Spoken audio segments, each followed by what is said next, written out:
Assalamualaikum warahmatullahi wabarakatuh. Perkenalkan, saya Vicky Albarubis, NPM 2108226.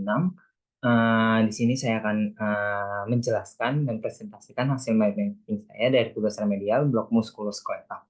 Di sini mind mapping saya akan membahas dari osteoartritis. Nah, per definisi, osteoartritis adalah suatu atrofi yang kronis yang ditandai dengan adanya gangguan serta potensi hilangnya tulang rawan sendi beserta perubahan sendi. Osteoartritis juga menyerang sendi, terutama di bagian pinggul, lutut, tangan, hingga kaki.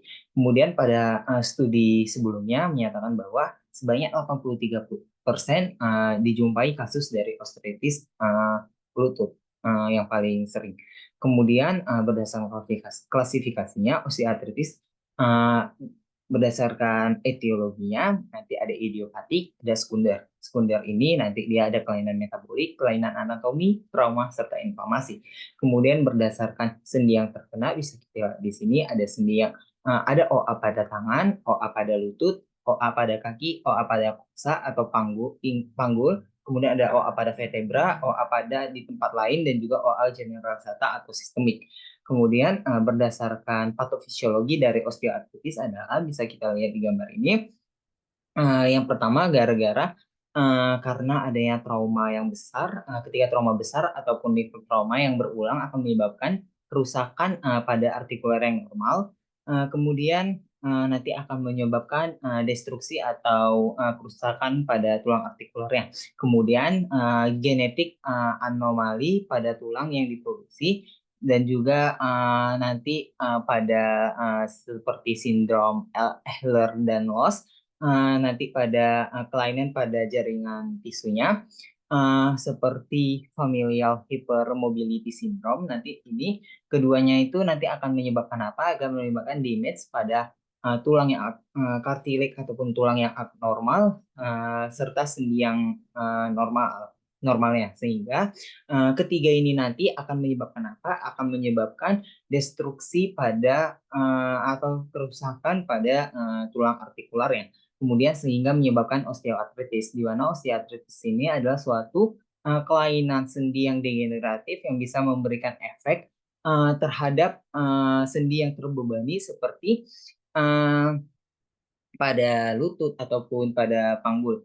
Kemudian serta bisa juga sendi-sendi kecil seperti proximal interphalanges, metacarpal joints, hand di tangan. Kemudian ini ada pertama nanti akan menyebabkan kerusakan sendi trauma yang berulang, nanti akan menyebabkan synovial fluid force into bone, kemudian kerusakan pada subkondralnya, kemudian fraktur pada subkondralnya, nanti akan terstimuluslah sendi nociceptornya di reseptor sensori sehingga menyebabkan rasa nyeri pada sendi. Kemudian nanti juga terjadi pada deposit secondary pada aberrats.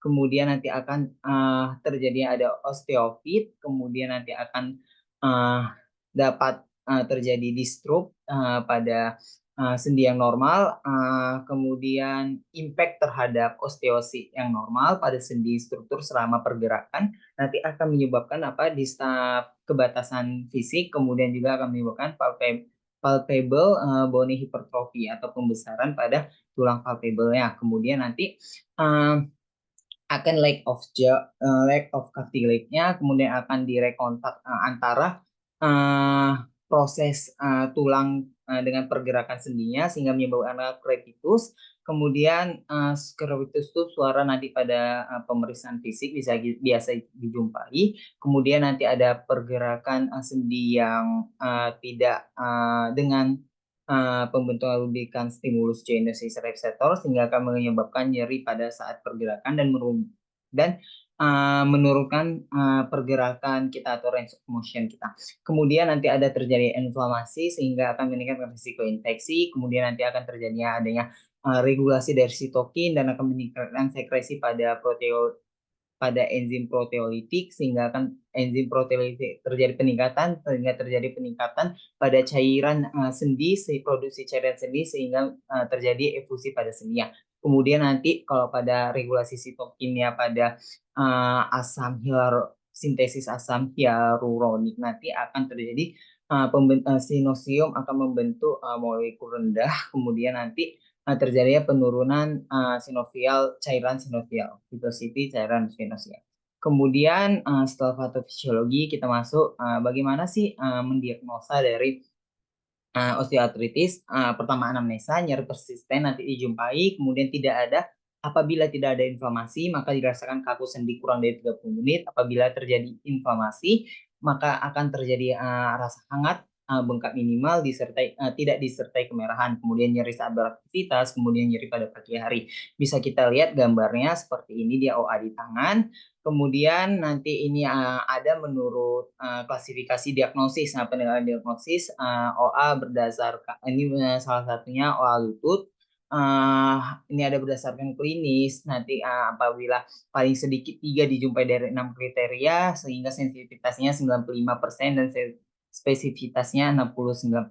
Kemudian nanti berdasarkan klinis, berdasarkan radiologi yang bisa kita jumpai seperti apa paling sedikit nanti satu di antara 3 kriteria seperti kaku sendiri kurang 30 menit, umur 50 tahun, lebih 50 tahun, kemudian ada kreativitas pada pergerakan sendi, nanti sensitivitasnya 91% hingga spesifititas 86%. Kemudian ada berdasarkan kriteria klinis pada laboratoris. Ini nanti OA lutut, nanti OA tangan, OA ada lagi kriterianya. Cuma saya masukkan OA lutut, mengapa? Karena OA lutut yang paling sering terjadi pada tadi hingga 83% dijumpai. Kemudian ini nanti ada pemeriksaan penunjangnya. Ini misalnya pada yang pertama ini pada pinggul. Nah, pada pinggul ini pada garis hitam ini nanti dijumpai ada yang penyempitan celah sendinya. Kemudian nanti gambaran merah ini terjadinya ada yang gambaran osteofitnya. Kemudian nanti ini pada OA lutut. Nah, kedua OA lutut ini dua-dua ini mengalami penyempitan celah sendi di tibia femoral di kompartemen medialnya. Cuman ini lebih di sebelah kiri ini lebih menyempit dia jumpai ini.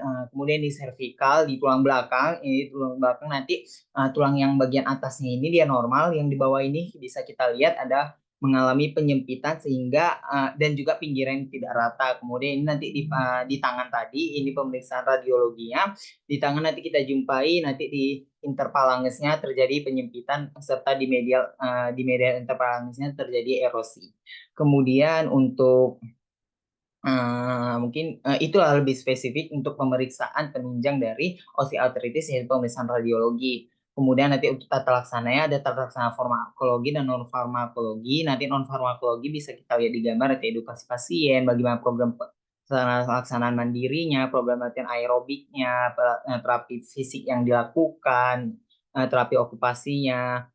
Kemudian untuk gejala ringan nanti pengobatan farmakologi ada kita berikan acetaminophen kurang dari 4 mg per hari, kemudian OANS ini dengan golongan siloxygenase 2 inhibitor, kemudian gejala ringan sedang nanti misal apabila ada usia lebih dari 60 tahun dan memiliki risiko dari gangguan pencernaan, maka kita berikan salah satu pengobatan dari acetaminophen, kemudian OANS topikal, OANS non selektif dengan pemberian pelindung dari untuk mencegah terjadi gangguan pencernaan. Kemudian nanti ada gejala sedang berat bisa kita berikan triamcinolone hexatonide 40 mg.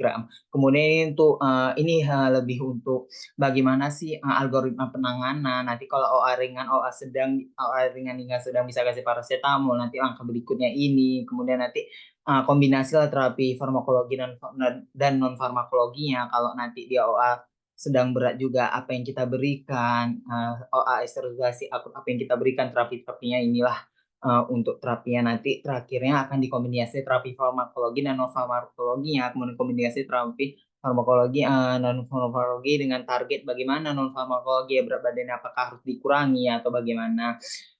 Kemudian mungkin itu saja yang bisa saya sampaikan dari presentasi ini. Ini ada referensi dari saya. Nah, ini referensi dari saya. Ada beberapa referensi dari saya. Mungkin ini mind mapping yang saya buat. Mungkin ini saja yang bisa saya sampaikan. Subhanakallahumma wa bihamdika asyhadu an la ilaha illa anta astaghfiruka wa atubu ilaik. Wassalamualaikum warahmatullahi wabarakatuh. Terima kasih.